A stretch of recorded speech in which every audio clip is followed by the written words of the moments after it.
Some curlers will do just about anything to pursue their sport, even in countries where there are no actual curling rinks.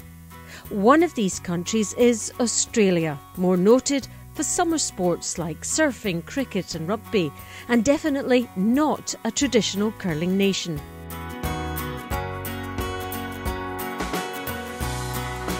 In the early 80s, there was some curling going on in Melbourne, but they had no ambition to ever do any international entries or anything else, and so I managed to convince them to do that.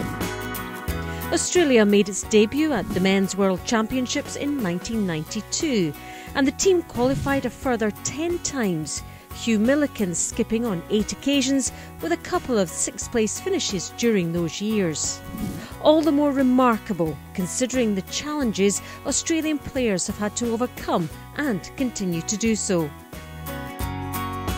So if we want to practice or prepare for any tournament, normally we fly to New Zealand because in the Southern Hemisphere there's only one dedicated curling rink.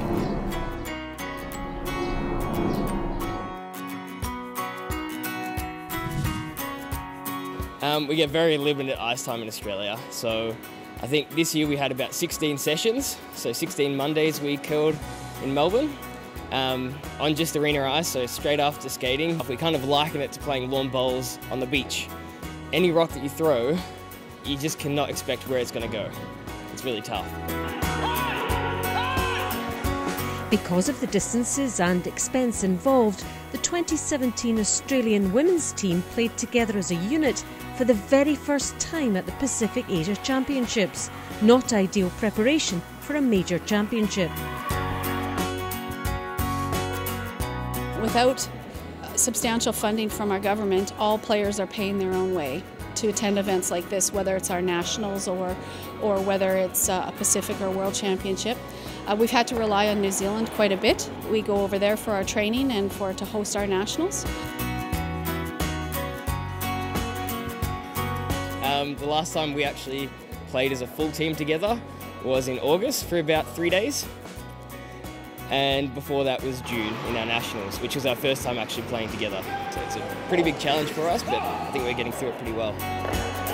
But turning out for the green and gold of Australia makes it all worthwhile. Anytime you can represent your country, it's pride, it's honour, it's part of the Aussie culture, the battler, the digger.